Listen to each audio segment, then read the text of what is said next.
والصلاة والسلام على رسول الله صلى الله عليه وسلم. رب اشرح لي صدري ويسر لي أمري واحلل عقدة من لساني يفقهوا قولي. أهلا بكم وكل سنة وانتم طيبين. طبعا امبارح كان مولد النبي الشريف، فأنا حبيت علشان كده أقترح عليكم فكرة ممكن نطبقها مع بعض إحنا وزملاتنا مع بعض على الفيسبوك، أو غير الفيسبوك، إحنا بينا وبين بعض، الأولاد مع الأولاد والبنات مع البنات. الفكرة دي جات لي وأنا كنت بقرأ قصة عن صحابي اسمه أبو أيوب الأنصاري. أبو أيوب الأنصاري ده كان استضاف النبي صلى الله عليه وسلم شهر. أول ما النبي صلى الله عليه وسلم هاجر من مكة إلى المدينة ما كانش ليه بيت صلى الله عليه وسلم، فبعد كده أبو أيوب استضافه عنده في البيت وقعد معاه شهر.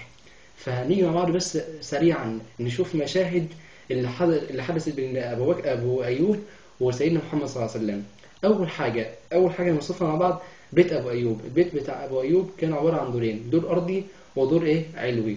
فكان أبو أيوب قال للنبي صلى الله عليه وسلم أنت لازم طبعا تبات فوقينا يا رسول الله، يعني أنت لازم تكون في الدور العلوي واحنا نبات في الدور السفلي. فقال له لا ما ينفعش، علشان أنا في ناس بتجي لي بتزورني كتير، فأنت ما ينفعش أي حد يدخل علينا فيشوف مراتك أو أولادك وكده.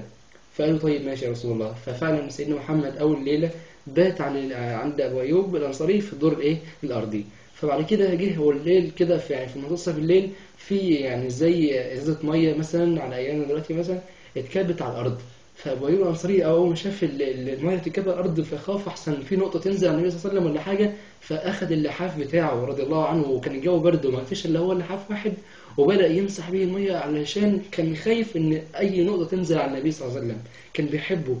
وبعد كده قال لمراته احنا ما ينفعش نبات فوق النبي صلى الله عليه وسلم، لازم النبي صلى الله عليه وسلم هو اللي بات فوقينا، ما ينفعش يكون النبي هو اللي تحت واحنا اللي فوق.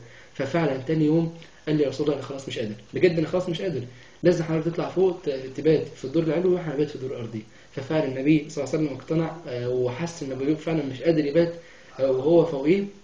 فبعد كده اللي حصل ان ابو ايوب الانصاري كان يقدم للنبي صلى الله عليه وسلم من الاكل بتاعه، فالنبي صلى الله عليه وسلم ياكل وبقى كده يمد ايده ابو ايوب الانصاري مطرح ايد النبي صلى الله عليه وسلم علشان ياخد البركه.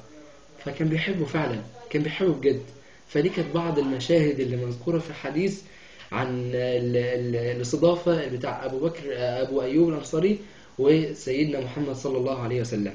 فالفكره عباره عن ايه؟ الفكرة بتاعتنا هنستشعر ونتخيل ان النبي صلى الله عليه وسلم موجود في بيتنا دلوقتي. الفكرة بتاعتي اسمها النبي في بيتي. طيب هنعمل ايه؟ معايا جدول ان شاء الله هنزله على الفيسبوك. الجدول ده بيتكون من اول حاجة، اول بند الصلاة. نتخيل مع بعض ان النبي صلى الله عليه وسلم دلوقتي قاعد عندنا في البيت، تمام؟ فجه المؤذن قال الله اكبر الله اكبر حي على الصلاة حي على الصلاة. فالمهم الاذان اذن، فالنبي صلى الله عليه وسلم نزل يتوضا ويصلي. هل احنا ينفع نكون قاعدين والنبي صلى الله عليه وسلم ينزل يصلي وبعد كده احنا قاعدين برضه ما زلنا مثلا نتفرج على الفيلم ولا نلعب على الفيسبوك او نلعب اي حاجه؟ ينفع؟ ما ينفعش. ينفع فجر يأذن واحنا برضه نايمين والنبي صلى الله عليه وسلم ينزل يصلي لوحده؟ ينفع نسيبه؟ ما ينفعش. فاول حاجه بتاعتنا طبعا، اول حاجه في البند بتاعنا الصلاه. اول حاجه الصلاه، ادام النبي صلى الله عليه وسلم موجود معانا وشايفنا فيفرح بينا وياخدنا كده من ايده صلى الله عليه وسلم ويوديك المسجد تصلي معاه. عايزين نتخيل الموضوع ده. تاني حاجة القرآن. النبي صلى الله عليه وسلم قاعد بيقرأ القرآن وانت قاعد برضه جنبيه مثلا مش بتعمل حاجة، لا لازم تقرأ القرآن كل يوم. هو الجدول بتاعنا ده مكون من 7 أيام، أسبوع، من النهاردة لحد يوم الخميس الجاي، يعني النهاردة اليوم الجمعة لحد الخميس الجاي.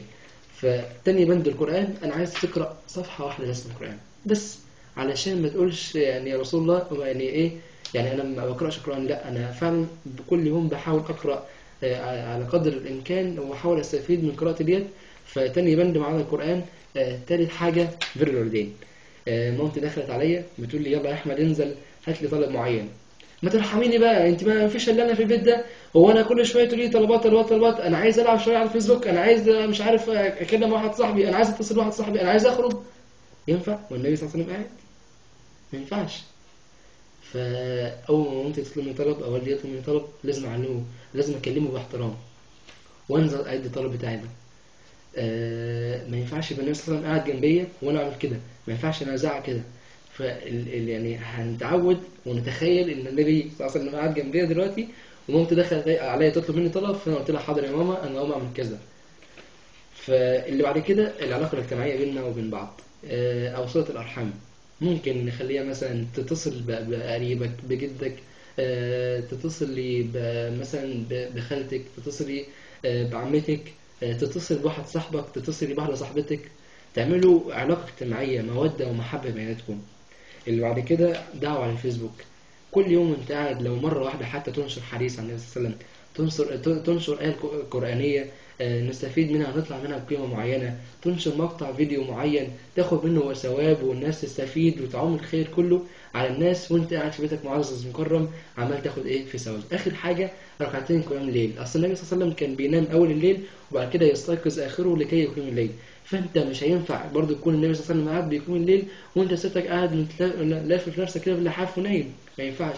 حط لك ركعتين بس قبل ما تنام تصليهم لوجه الله، وعلشان تقول يا سيدنا محمد انا كنت بحاول اقلدك، علشان انا كنت متخيل ان انت كنت قاعد في بيتي الاسبوع ده من اول يوم ميلادك لحد اسبوع بعد كده، وان شاء الله نحاول نكمل مع بعض على الاسبوع ده.